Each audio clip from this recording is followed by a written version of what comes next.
tonight, and there's a couple things we wanted to go over in terms of business meeting, because we had a good board meeting about a week ago. As I said in the newsletter, there's some stuff from that. Did everybody get the newsletter? Anybody not get the newsletter? If you Did did, anybody read the newsletter?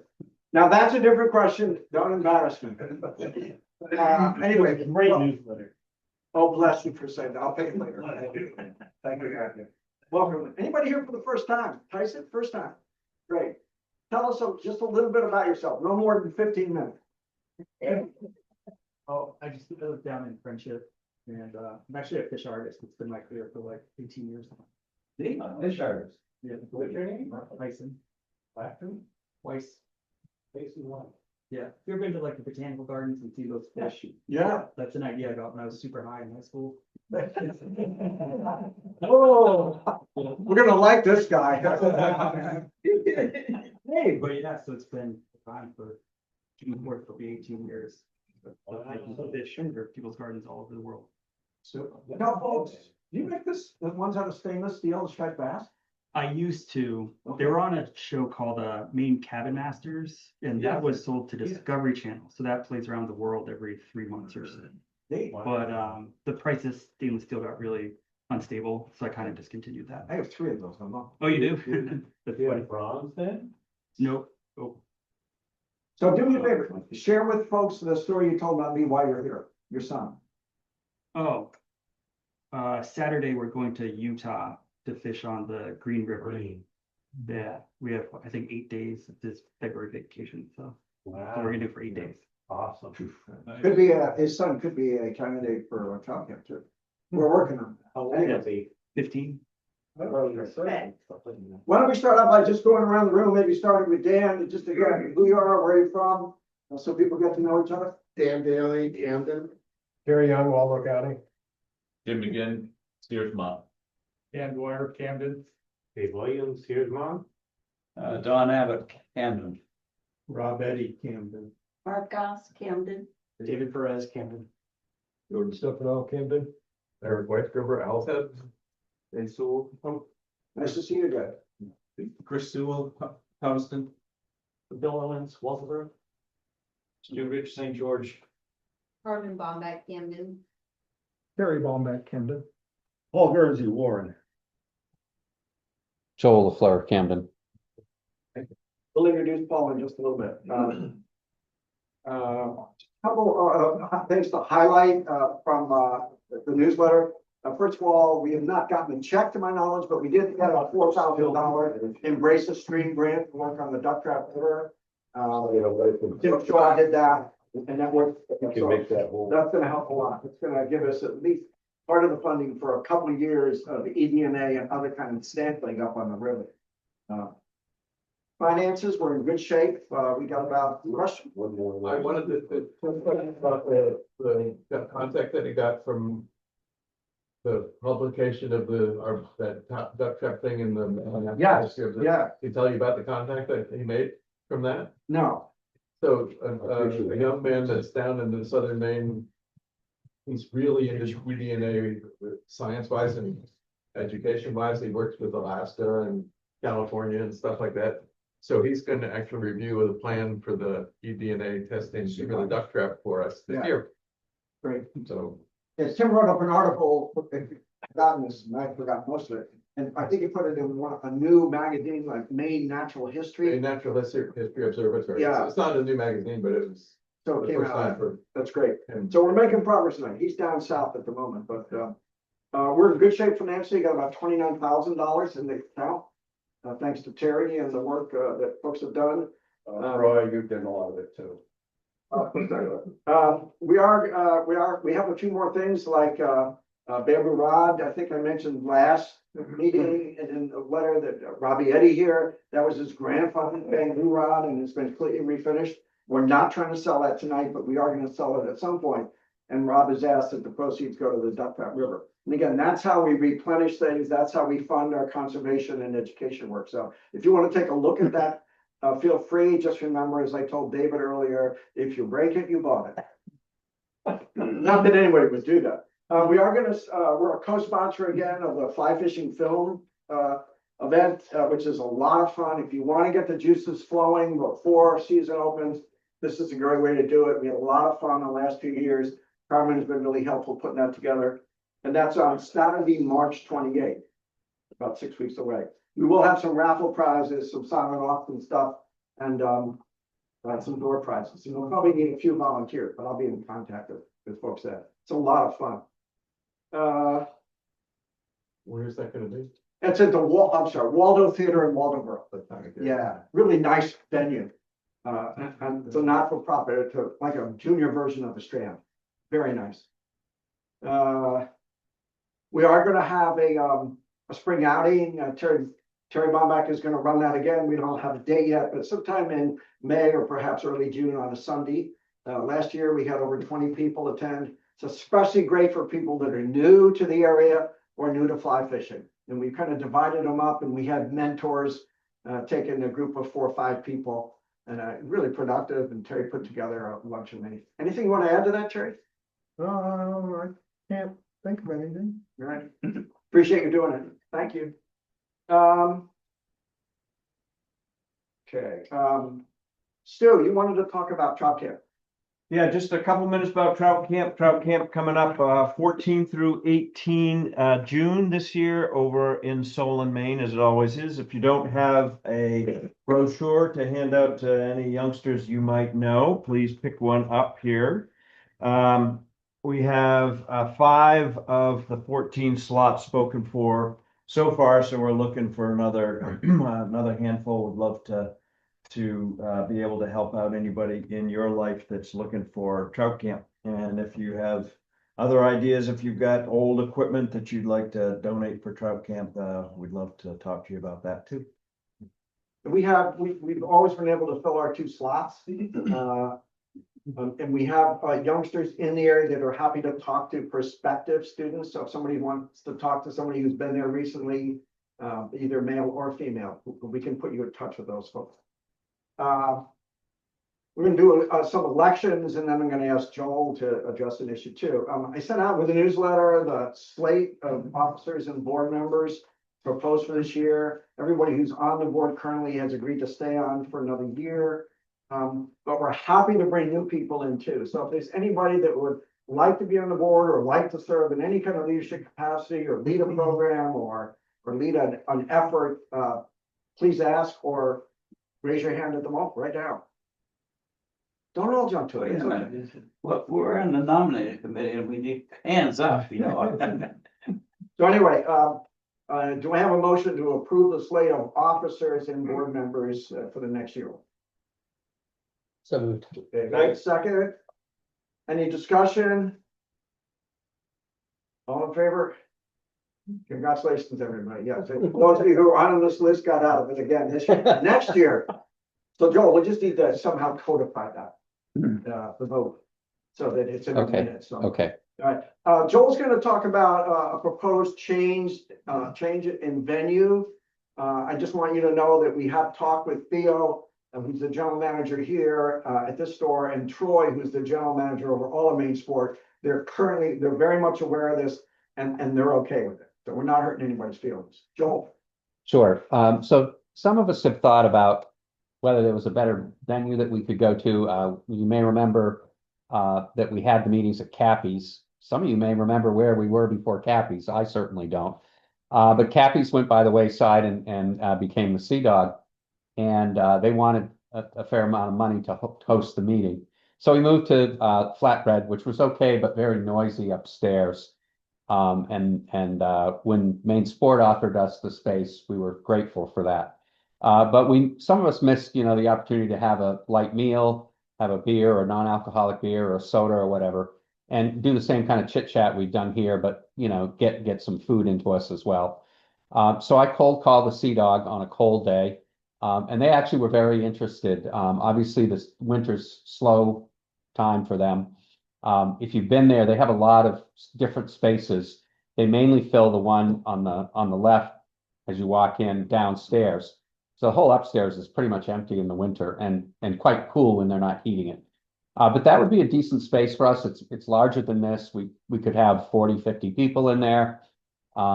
And they really just want the business. So we talked about it at the board. We were actually at the CDOG for the board meeting. We walked through the space. It seems quite reasonable.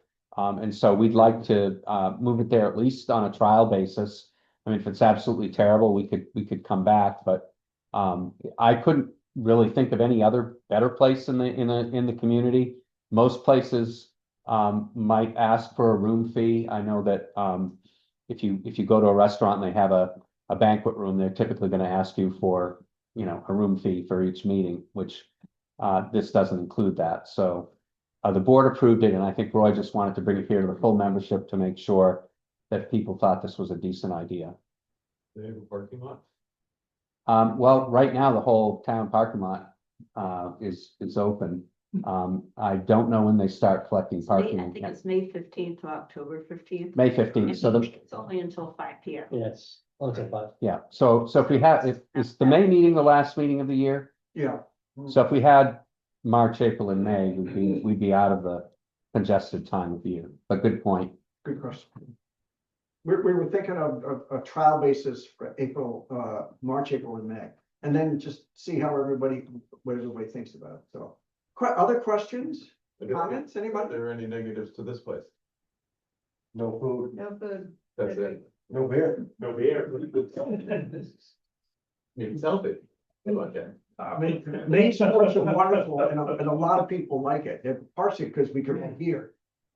It's a nice atmosphere too. Yeah, right. It's outdoorsy and all that, so, It's a little bit harder on the staff here, yeah. Well, in terms of, cleaning up, putting stuff away. Stu? I think it's a great idea to go to the CDOT, but I'd also like to somehow have Trout Unlimited express their gratitude to Main Sport and to Theo for putting up with us for however long it's been. I mean, it's not like it's without cost or without extra burden to them.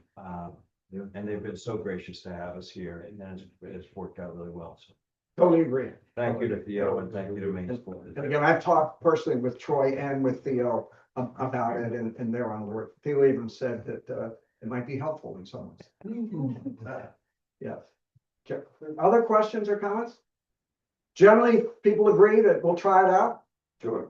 Okay, all right. So it would be the exact same timing. We'll just move the place. We'll try to be really clear that in the newsletter and the announcement that Doug puts out a week or so before that we let everybody know. So we'll try it out on a trial basis for 3 months. And then just check in with everybody about. So work okay? All righty. All right, I think I'm done. Let me introduce our speaker.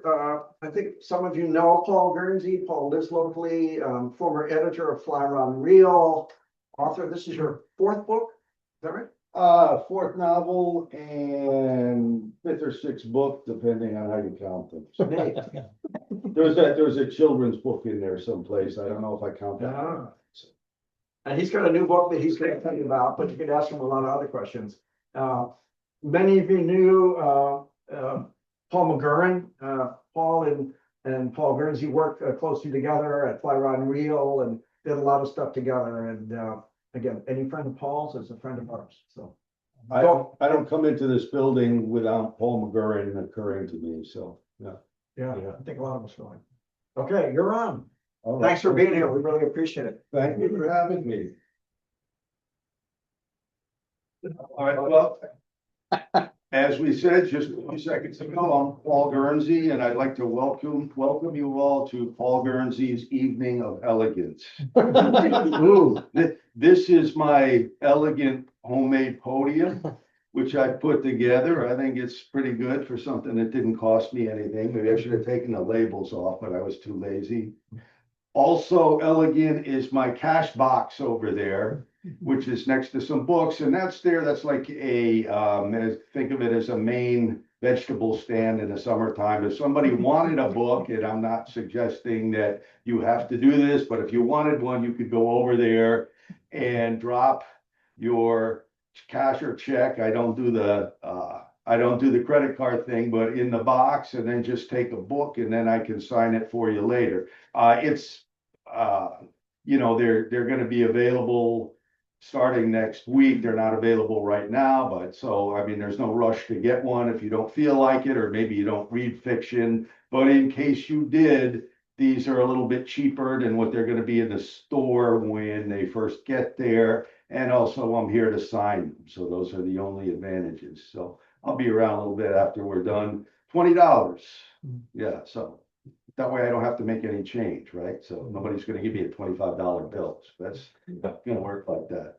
Okay, so, this book, as I said, it's coming out in, I think Wednesday is the official publication date. And, it has to do with a Maine angler. Oh, wait a minute, I wanted to pass these out. This will save me a lot of wind. Because you can, if you just pass these around, you can read, this is the book jacket, and it will give you a good idea of what the book is, and then if I could have them back when you're done reading them.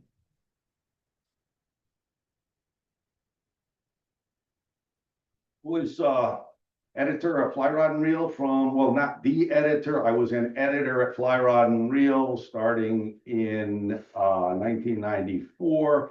Became editor-in-chief in 2000. Left there in 2007, and I think that was about 2 years before Terry's tenure there. You were publisher for, No, I got there in 94, same year. yeah, but I'm talking about Fly Rod and Reel itself. Okay, yeah, that's right. So that's how that overlapped. In any case, it's a story here about, by the way, I know you're used to audio visuals, but I'm a word person. So you're just gonna have to listen tonight. I think maybe you should imagine, if you can remember that far back to grammar school, where the teacher would gather you all in a circle and she'd sit in the middle and read a book to you, and you all became so enthralled hearing about dragons and giants and so forth that you completely lost consciousness in the story. And that's the way it's gonna be tonight, or that's the way at least that I'm hoping it's gonna be. So I will read, the book, as some of you are looking at the back cover. It has to do with a Maine fly fisherman, a former editor of a fly fishing magazine, interestingly enough, who gets an assignment to go to Argentina to catch a landlocked salmon. And at first he doesn't want to go. Why? Because he's most interested in catching native fish, and landlocked salmon in Argentina are most definitely not native. In fact, every single one of them that's there now came from Sebago Lake. There were a couple of mad fishery scientists from the United States who took the eggs down there in 1903. And in 1904, they were hatched out and they were distributed around the Bariloche area, which is northern Patagonia, the southern part of Argentina. And the landlocked salmon, the 50,000 eggs that they took down there, took very well in some places. And they grew to huge sizes. They grew to the sizes of regular Atlantic salmon. And how were they able to do that? Well, there were fish in those waters before trout and salmon were introduced. It's just that they weren't game fish. And I don't think, except for one species, maybe they were fish that anybody particularly wanted to eat.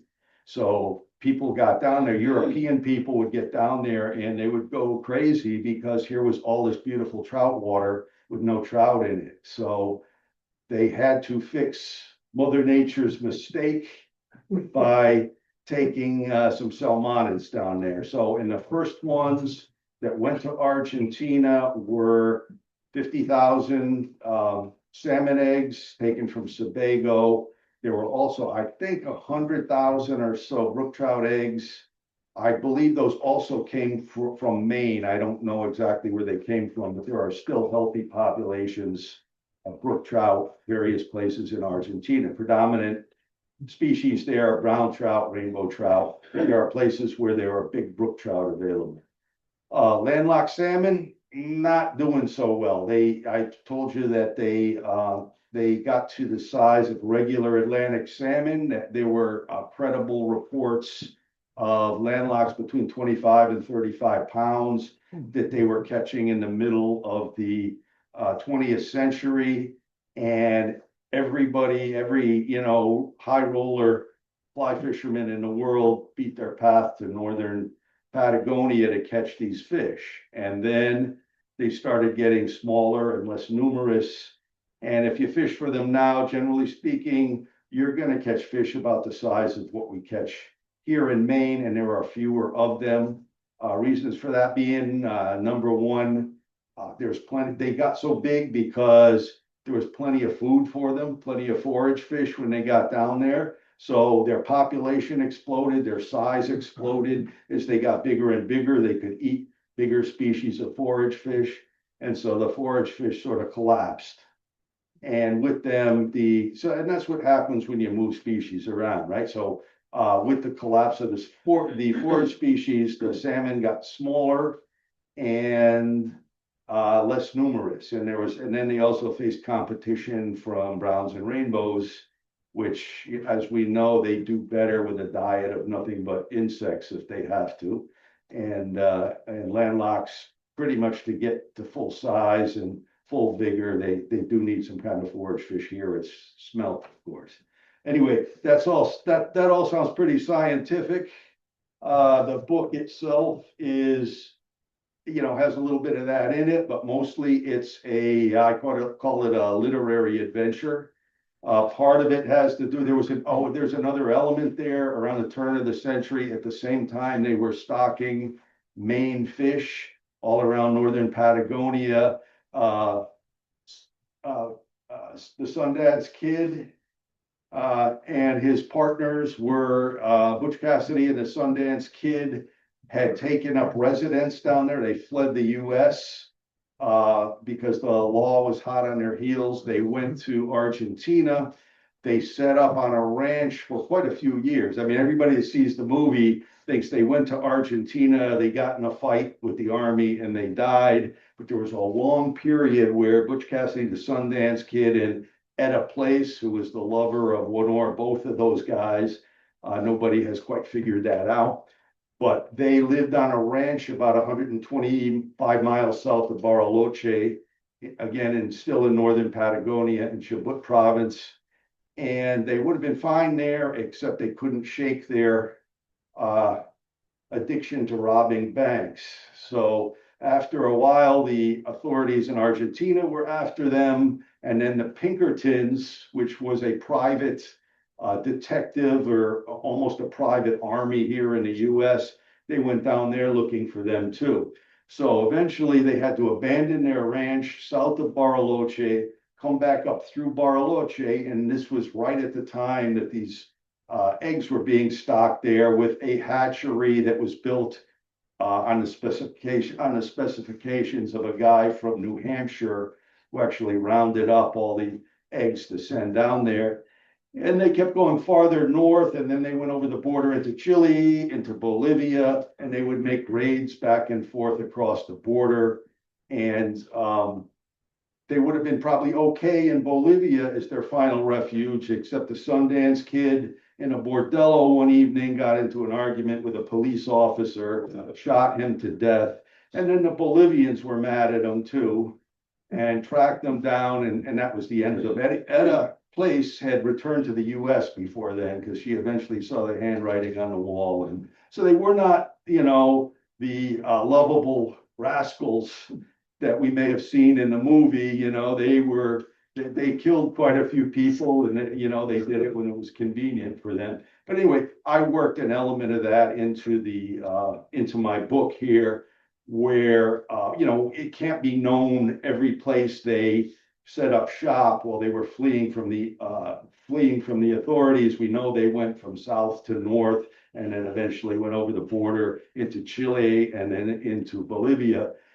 But so there's a dispute. There are two ranches, a river dividing them. That's the basic setting of the story. And there's a little not so good natured dispute between the two ranches, one owned by a very wealthy American, the other owned by Argentinians, about where exactly Butch Cassidy and the Sundance Kid and Etta Place camped, which side of the river they were on when they built a little cabin and stayed there for a while before they went into Chile. So that's one element of the story, and I built that in. But I just thought this whole issue of Maine fish going to Argentina and then an American journalist being assigned to go down there to look for them was, I had to do something with that, do some writing on that. And then the Butch Cassidy element was pretty irresistible to me as a writer as well. I had to weave that in. Anyway, so what I'm going to read you it's chapter 5 from the book, but it's a little bit modified. The Gray Sporting Journal in October did an excerpt of chapter 5 of the book. And a reason I'm going to read this is one reason is it's shorter, but also because in preparing it for Gray's, preparing that chapter, what I did was I took certain things out in order to make it into an actual short story, right? In the book, it's a chapter, and the title of that chapter is Merlin. And by the time we get to the end of this piece, it'll become apparent why it was Merlin in the first place. But in Gray's, it's somewhere else, right? And so what I did, a novel chapter, I'll go into English professor mode for a moment. A novel chapter, what its purpose is, anybody? What's the purpose of a novel chapter? All right, I'll have to tell you that. Okay, the purpose of a novel chapter, like any students I've ever had, right? Sit there and look at me. Okay. The purpose of a novel chapter is to pull the reader into the next chapter. That's its purpose, and it probably has not one thread going through it, but several different threads with things going on, and no definite end to any of those threads, because the author wants you to continue on to the next chapter to see how any of those things work out. Whereas a short story has a beginning, a middle, and an end, so that's the difference there. So what I did was I sort of simplified it. I picked one theme in the chapter, and you'll probably figure out what that is, or by the end I'll tell you, you'll see what it is. I picked one theme and I made sure it had a satisfying ending, and that's the way it became a short story. And Ray sent me a couple of free copies, so it's all good. Okay, we'll see how my voice holds out here and how much time we'll have. I could. No, I shut it off. What time is it? You got 40 minutes or something. 40 minutes? You're in good shape. Oh, 40 minutes is perfect. This is about a 30-minute read. And then there'll be time for whatever afterwards. Anybody wants to ask questions or make comments or whatever. Don't forget my elegant cash box. If somebody were to get up and move over there during my reading, it's not going to hurt my feelings, but you could go up later or not go up at all. It won't make that much difference, but you can do what you want there. All right, so this is chapter 5. My main character has just arrived in Argentina. He's just gotten settled into the lodge where he's staying, and he's coming home from his first little bit of fishing, and he starts to meet some of the other people that are staying in the lodge as well. That first afternoon, beneath worn and wind-sculpted mountains, Vincent fished on the American billionaire's side of the river until dinner time. Then Sancho drove him back and parked in front of the lodge. A wiry, red-haired young woman stood on the island of grass and fallen beech leaves that was surrounded by the horseshoe of the gravel drive. She was speaking as she faced a young man, likely her boyfriend or husband, who held up a cell phone. Both were dressed in pastel-colored fishing clothes, and after Vincent stepped from the truck, he could hear that the woman was American and that she was addressing the cell phone on the topic of her shirt. Autumn here in Patagonia but the ozone layer is incredibly thin this deep in the southern hemisphere, and you can still get a wicked sunburn. And with my complexion, any burn is a bad one. I'm talking pain, peeling, even the possibility of skin cancer. Not fun at all. That's why I'm glad to have a good assortment of Overcast technical angling hoodies in my fishing duffel. With Overcast, not only am I always cool and comfortable, no matter how hot or humid it gets, but I can fish all day, even all week, and never worry about a burn. Vincent and Sancho went into the lodge where, before the bar at one end of the dining room, Marta, the lodge owner, and several lodge guests were socializing, while Clara, looking delicious in a frilled apron, mixed and distributed drinks. "Que te sirvo, señor?" Clara said when she saw Vincent. "Gin and tonic? Gin tonic, muy bien." Sancho asked her for a scotch. Vincent hovered, waiting for his drink and observing for clues as to whether Clara and Sancho might be a couple. Clara was less than half Vincent's age, and he wasn't sure from what dark source his interest was arising, but arise it did nonetheless. Instinct, he supposed, the dying thrashes of reproductive reflex. In any case, if she and Sancho were actually together, they were being very discreet about it. Drink in hand, Vincent stepped over to where Marta was standing. Marta introduced him to the other guests, two English women around Vincent's age who had come for the horseback riding, and a man from southern Brazil who was hunting European red deer. Marta said, "And the two young people out front are American. They also are fishing. Stevie and Steven. You'll meet them when they come in." Vincent practiced his rusty Portuguese on the Brazilian while he sipped his drink. Sancho soon departed for the guide's quarters. Stevie and Steven came into the lodge, and Clara and her kitchen understudy, Lulu, served dinner at the long dining room table. Seared fillets of beef, still pink on the inside, whole steamed green beans, clouds of whipped potatoes, a brimming glass of Malbec at each place setting. Marta sat to Vincent's right at the head of the table. Stevie sat to Vincent's left. Stephen was across the table between the two equestrian women. The Brazilian sat to Stevie's left. "How was your fishing today?" Vincent asked Stevie. Her red hair was pulled back tightly now, and she was wearing glasses with huge round lenses that magnified her moss-colored eyes. Her skin was extremely white, nearly to the point of phosphorescence. She looked almost like a different person than the smiling siren who had stood in front of the lodge gesturing before a cell phone. Older, more worldly. "Spectacular," she said. "How was yours?" "The same, browns and rainbows up to 20 inches or so. What about you?" "Some nice trout. Didn't really give thought to the inches." "Uh-huh. So what was going on out there in front of the lodge?" "Oh, just part of a clip to upload to our YouTube channel about the wonderful fishing down here and the wonderful accommodations."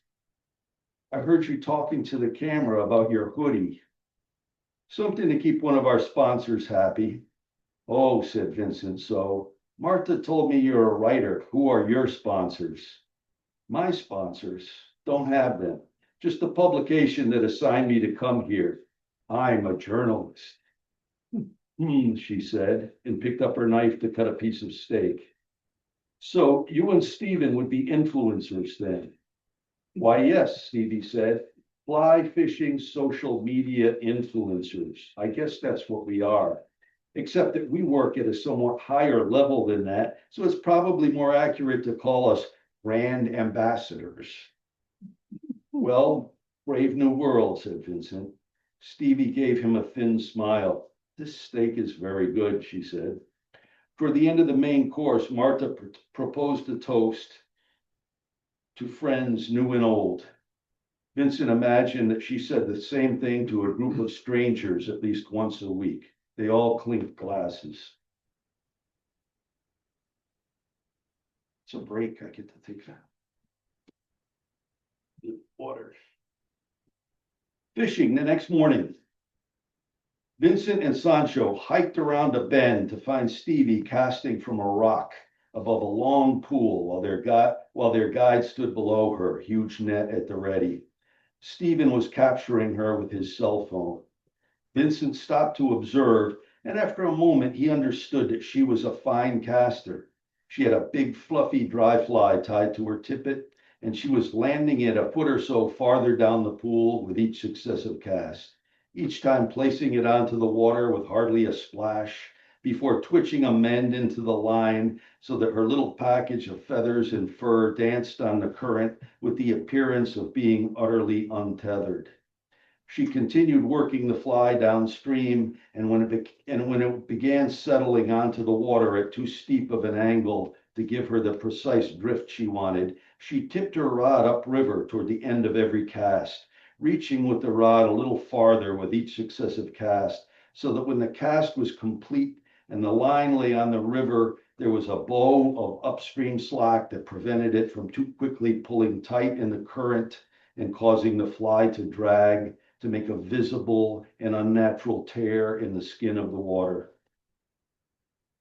In the far corner of the pool, just before it shallowed and ran through rocks as it emptied into a rapid, Stevie seemed to see something that Vincent did not. She hunched forward, body tensed, and with only a single flick of a false cast between each of them, she placed several casts in the exact same spot.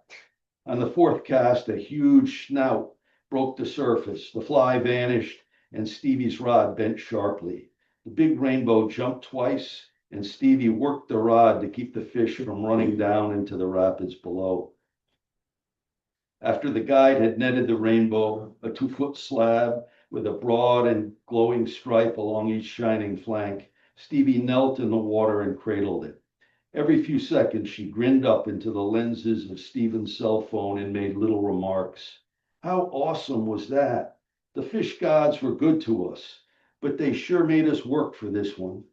I want to give a shout out to our guide, Nestor, who brought us to this perfect spot on the Rio Perca here in Patagonia, Argentina. After the big trout had regained its spirit and swum from Stevie's arms, she moved from the river onto the bank, where she flipped her hair over the front of one shoulder and knelt again, holding her fly rod before her as if making an offering of it. Stephen knelt as well, facing her with his cell phone in hand. She said, "Hi, Stevie the Fish Witch again. Well, you saw the results. I definitely would not have caught that fish without my Kent model XXO 5-weight dry fly rod. As I've said before, my Kent XXO always puts the fly right where I want it to go." Stevie stood, grabbed her backpack, which had been resting in the grass, and sat down on a boulder. She said to Stephen, "Babe, I think I'm going to take a little break. Sit here for a while and watch the river." "Sure, babe," said Stephen. "Nestor and I will move on downriver. You come find us when you're ready." "Hey, what a great job you did. You're awesome." Stevie lifted her fly rod and smiled. Vincent noticed that Sancho was gone. He must have continued down the path to scout a spot for Vincent to fish. Nestor and Stephen moved on, laughing about something. Stevie looked up at Vincent as if registering his presence for the first time. "Well, it's the journalist," she said. Vincent drew a breath. "Great fish," he said. "Good job. I do have a quibble, though." "A quibble? What might that be?" "You're a good enough caster that you could have hooked that fish with a line tied to a broken tree branch. Don't you think it's misleading to tell people who follow you online, who trust you, that you couldn't have done it without a fly rod that costs $1,200? Her mouth compressed to a line of annoyance. She pulled off her sunglasses, cocked her head, and squinted at him. "Why, no," she said, "not misleading at all, because it's true." "How so?" "Kent Fly Rods is our major sponsor. Without their support, we would not be down here in the Southern Hemisphere, staying at this amazing lodge, fishing this amazing river for these amazing fish. Ergo, which by the way, sounds like a word someone like you might say maybe a few dozen times a day. Ergo, I would not have been able to catch that fish without that particular rod. What I said, the ethical situation here. Who paid for your trip, Professor? Publication I'm writing for. They shelled out actual cash to buy the tickets and pay for the lodge and the guide. I don't know what they did, Vincent said, and felt an immediate burn of shame because he really did know. I don't concern myself with the business side of things. And now you're going to tell me that no matter who paid for it all, whatever content you create as a result of your experience here is going to be entirely objective, not at all influenced by the fact that the very thing you're reviewing is basically a bribe that magically became legitimized by being laundered through the publication that sent you here. I don't agree with that characterization, but yes, it'll be objective because you're a journalist and not some whore of an influencer who takes her bribes directly. I never even implied that anybody was a whore, but I do take it seriously that I owe my audience honesty, and they should take your word for that. They could base their trust on the full faith and credit of what I've done in the past. Decades of work, I've got credentials. Stevie's derisive squint narrowed to a green embouchure of unfiltered contempt. You know, you're smug on top of being a hypocrite. Vincent was knocked back a step by the naked insult. Sure, he was a little smug. He had enough self-awareness to understand that. But her vehemence about it seemed far out of proportion to their disagreement. Well, okay, he said. He tried to smile. I'm glad we got that settled. You know, I watched you here and I think you're a very fine caster and a fine angler, and I guess I'll leave you with that. He had turned to head down the path along the river when she added, yeah, that always astonishes the hell out of guys. The older guys, boomers, guys like yourself, it usually pisses them off a little. Vincent turned back. I'm not astonished. I'm not pissed off. Sure you are. Yesterday you were. The truth was in your eyes. Old guys see a woman and they never really get beyond what she looks like. They don't need her to be anything else. You're no different. Vincent shook his head. Listen, do I remind you of somebody who did you a bad turn? What's my name? What? Your name? Stevie. Or at least that's what you go by. How about that hot girl in the kitchen at the lodge? Which one, Clara or Lulu? You're right, they're both hot. How about those two English grandmoms, those ladies about your age, who are here riding horses? Vincent opened, then closed his mouth. He tried to remember. Emily and Eloise, he said. No. Hazel and Hermione. Nope. Tinkerbell and Titania. Stevie laughed. You're funny, but I still don't like you. Vincent smiled. A lot of people don't. I can't really blame them. Vincent hiked past Stephen and Nestor. Stephen was wading and stripping a streamer through a deep run in the river.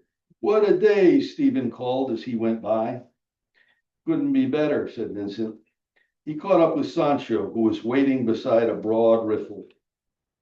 Sometimes salmon are in here, Sancho said. Not usually the largest ones, but he looked at Vincent. Are you all right? Yeah, I've just been through a thing. With Stevie, you mean? She's very nice. Hey, remind me, what are the names of those two English ladies staying at the lodge? I don't remember, Sancho said. Yeah, that's what I thought. Later, they waded the riffle to J.T. Allman's, the billionaire's side. They walked downriver on Allman's dirt road until they came to a pool. Vincent began casting a dry fly Sancho had tied to his tippet, first working the water closest to him and then lengthening his casts. He felt fine and he knew he was casting particularly well. He didn't have to think. The line unfurled, the fly landed on its target. He knew that if the situation called on him to do so, he could cast all the way across the river and into his backing. It made him feel competent, young even. You must have rested well last night, Sancho observed. I appear to have gotten the kinks out, don't I? A pair of riders emerged from the forest and stopped their criollo horses down the road to watch him work. Until then, casting by itself had been satisfaction enough. But when he saw that both riders were women, late 30s, 40 perhaps, he immediately wished that a big brown trout would rise from the bottom and take his fly. No, not a brown, a rainbow, or even his Moby Dick, a big landlocked salmon, because then they'd see it jump. Instead, Sancho told him, let's stop for a minute and let the ladies pass. The riders came toward them. Each wore a leather gauntlet on one arm, a small hooded hawk calmly gripping the glove. Except for their hats, a black bolero on the first equestrian and a pink wool boina an Argentine beret on the second. The two looked alike. The first rider nodded and kept moving up the road. The second halted when she reached them. She smiled at Vincent and spoke to him in perfect American accented English. I see a lot of anglers on this river, and I can say that you do this extremely well. Blood rushed to Vincent's head. Well, thank you, he said. Some days it all comes together for me. Then, because he thought it might impress her, and also because it was true, I fly fished for a long time before a woman named Joan Wolfe taught me how to really cast. Well, she seems to have done an excellent job. You also fish, I assume? Me? No, I did when I was a child, but now I'd never consider tormenting a living creature for my own amusement. Vincent gestured toward the hawk that the woman carried on her wrist and said, haven't you been encouraging that bird to murder living creatures on your behalf? We eat them, she said. We don't play with them.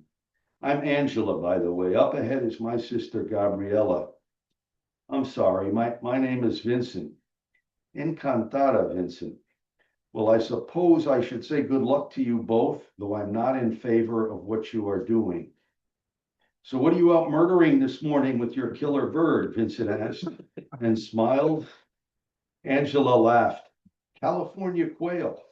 Uncle Jay has brought in falconers from all over the world this week for a giant hunt this week. He wants to get rid of as many quail as possible. He says they're invasive and they don't belong here.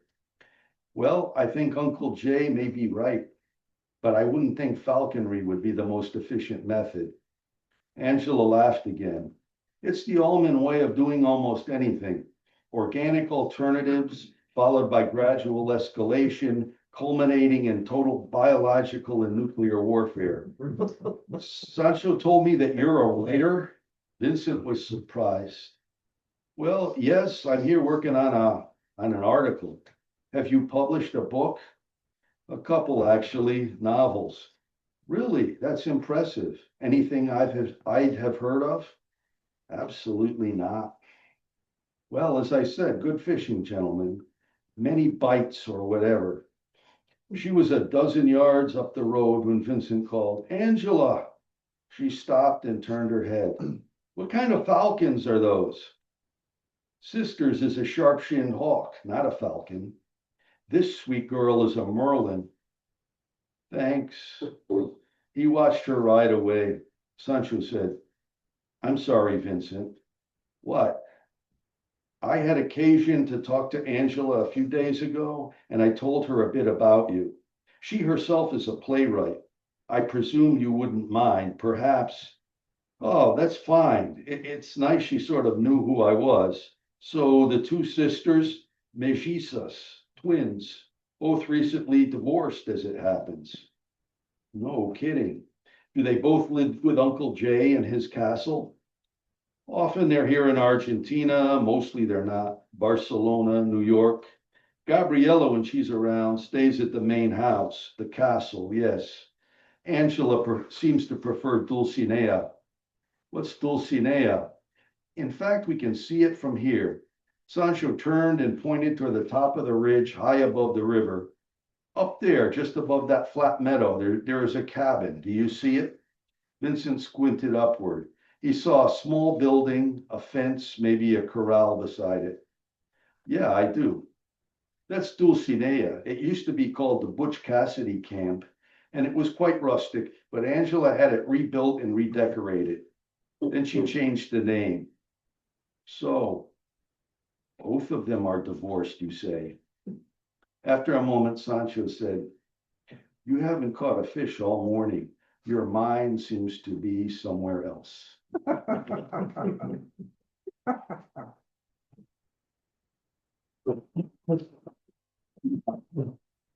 don't know how we did on time, but Perfect. is it perfect? All right, so you're probably all read out by now. I know I almost am. So questions or comments or anything like that? Sir? How much of that, Paul, is autobiographical? Almost none of that part. A little bit of it, you know, the way a fiction writer works is you take things from life and then you add a good dose of lies to it and it comes out as a piece of fiction, basically. So, you know, that's what this mostly was. Yeah, I mean, I've been, since 2022, I've been to Argentina 5 times so far. The last time was in November. I went down there for Dorado finally. I had to catch a couple of Dorado, I felt. But yeah, so this actually was an idea I had maybe 30 years ago, tried to do something with it. Didn't work all that well. Tried to sell it. I tried to publish it anyway. Had no takers on it, put it away. And then a couple of places I visited in Patagonia, you know, they sort of brought the idea back to life. I looked around and I thought, you know, I could set a story. Patagonia is an amazingly beautiful place, and it doesn't look like, it looks a little bit like Montana might have looked 100 years ago. That's the cliche about it. It's got mountains, desert. And so I said, you know, I could set a story here. And then I found one place where, you know, there was a river dividing 2 ranches, and I could sense, I didn't know what it was, but there was some tension between the people on both sides of the river. And one of the people on the other side of the river happened to be Ted Turner, right? So there's an American billionaire, and this isn't this guy Allman. It's not Ted Turner because I don't know anything about Ted Turner. It's just a circumstance that he's there in Argentina. Oh, and the fact that, and I was, when I first started as the editor of Fly Rod and Reel, we gave him an award and people went completely berserk about it for various reasons having nothing to do with what he had done for the environment, and all that was interesting. So those 2 things, I was able to take those 2 elements, create a character that served my purposes, and the setting was, you know, I adapted that a little bit, and so I took that. In this character, yeah, he's got, you know, some of my resume in him. He was a former editor, and he is currently, at the time of the book, he's a college professor. But he's very impulsive, which I tend not to be. Some things I do may look impulsive, but I think about anything for months before I do it.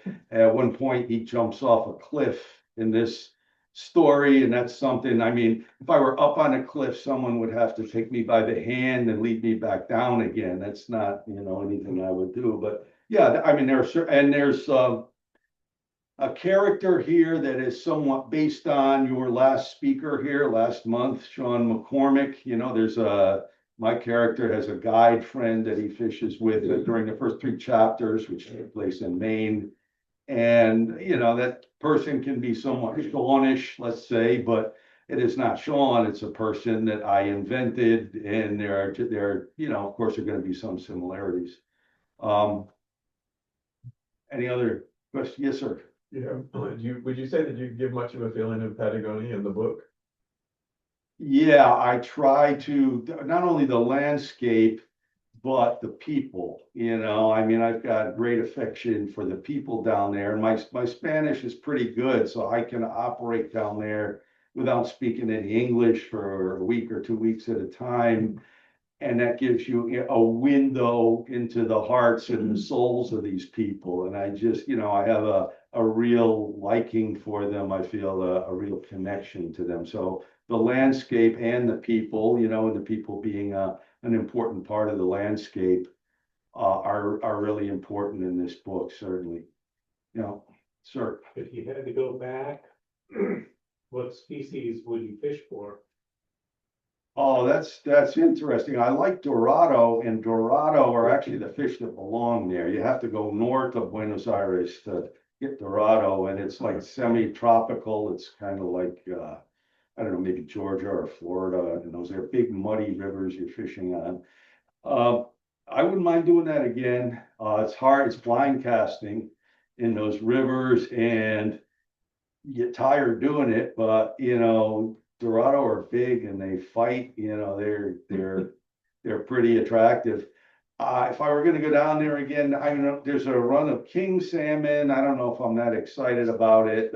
Somebody was just talking to me about the browns in the Falkland Islands the other day, and I said, and then I'm thinking, yeah, but that weather, I'm older now. I mean, I would go anywhere, 20 years ago. Do I want to be, fishing in storms when it's cold, possibly I might do that. But I might go further south in Patagonia, spend more time in Chubut province. You get northern Patagonia, north of Bariloche, especially if you go January and February, which I've never been and will never do that. But it gets crowded there with all kinds of tourists. That area is a tourist haven, and Brazilians will come in their summertime because it's cooler there, and they hang out and recreate, and all the American anglers are down there, and it's a lot busier. I find that if I go in, let's see, pre-season, so end of November, beginning of December, nobody goes down there in December because they're getting ready for Christmas. And then March, April, you don't run into too many people, you don't run into too many Americans even, and I enjoy that. Did that answer your question? You were talking about species. What species? I don't know. I might go for Dorado again. I found that pretty addictive. Have you caught the salmon down I did, yeah. In fact, I went down there and I spent several days on the Traful River, which is the one that's most well known. The Illuminae is another one, and there's more access there, but the Traful is the one that really, like Ernie Schwiebert and all those guys would stampede down there and fish. And the lodge I stayed at, they had a picture of that Ernie drew of his own fish, and people who saw the fish, or the rumor is that it's way bigger, that the drawing is way bigger than the fish actually was, but it's an impressive drawing anyway. But yeah, to answer your question, the first fish I caught there, and maybe the first hour, was a respectable landlocked of about 23. And then I didn't catch another one. It was all browns and rainbows for the rest of the several days I was there. But You caught it on? it was a fly that Dave Martell tied for me, and I'm trying to remember the name of it, huh? It was a cone-headed something or other, let's call it that. It was yellow, because the landlocked seemed to like yellow. Cold, it might come to me in a minute and it might not, but. That fly won't work for you though, so you might as well fish for a different one. Is this book gathered from the fiction of your 6 visits down there throughout a period of time? Well, different experiences or thoughts that I've had when I'm down there, but it's one trip down there that this fictional guy takes, goes to this lodge, and it's just, he's there for a week, but it's action packed, right? And it's, you know, it's hard to write a fly fishing novel. You can write a fly fishing short story because you can put a lot of importance in whether somebody in a few pages, 10 pages, a lot of importance into whether somebody catches a fish or doesn't catch a fish, right? But to spread that out over an entire book is very difficult. So the landlocked salmon serves as kind of a frame for the story. It starts with the landlocked salmon. You know, he's perfectly content fishing at home. This editor tries to talk him into wants to send him down there to fish for a landlocked salmon because he remembers my protagonist telling a story of the first fish he caught on the first fly he tied himself, which was a big landlocked salmon. And boy, wouldn't it be great drama to have a Maine angler who had these experiences with landlocked salmon go down to Patagonia to catch the descendants of a Maine fish that went down there. This is the brainstorm that this editor has. And at first, my protagonist doesn't want to go because, you know, he likes fishing for brook trout. He likes native fish in the waters where they evolved, and he's not that excited about it. But then in the next chapter, subsequent chapters, circumstances almost force him to go down there. He has to go. And so he goes, and sure, he's looking for this fish, but he gets acquainted with all these different people, including the influencer who apparently takes an instant hatred for him. And then these two sisters who are the nieces of this billionaire, and they invite him, as you all probably read that, they invite him onto the billionaire's property for a huge, very strange party. And the billionaire is not aware of this and becomes very upset because he remembers this guy, and his anger at what had happened all those years before comes back to him. And so there he has, in other words, the salmon starts the story. He gets down there to fish for it, and so many other things are going on that it fades into the background. And then toward the end of the story, the importance of the salmon comes back, if I'm not giving away too much about it. Now you don't have to buy the book, right? You know the whole story. Other questions? That was great, thank you. Thank you.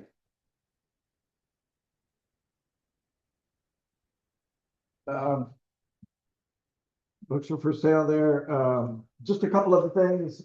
First of all, wanted to again thank Theo and everybody here at Main Sport for hosting us. We are going to do a trial period over at Sea Dog, as we discussed, for the next 3 months. Okay. But we may be back. Oh. How about a hand for Theo? Thank you. Please thank Troy. Raffle tickets are still available from Stu. We got a bunch of good prizes over there. The next 3 months, we got some great programs in March. A guy named Jake Metzler, who's with the Forest Service of Maine. He's going to talk about the McGalloway project, where a whole bunch of different organizations are trying to conserve and protect 78,000 acres of land up around the McGalloway and the Rangeley Lake, Kennebago Lake and River area. That's next month. And then in April, Carmen and Terry will be just back from their 3rd trip to New Zealand. And they're going to talk about fishing and catching giant browns in New Zealand. And then on May 12th, Joe LaFleur is going to talk about fishing remote ponds in streams in Maine. Joel's done a lot. Mostly ponds. Just ponds. We'll change the title of that. So I think we got some really good stuff coming I up. could put a river in there, but it's mostly pond. Okay, any questions about In there. anything? Why don't we do the raffle? Skip, if you got, Stu, do you have the ticket? I sure do. Okay. I'll give you the money first. Okay. Thank you, thank you. Yep, Serious part of that. yep. All right, raffle time, get your tickets out. Need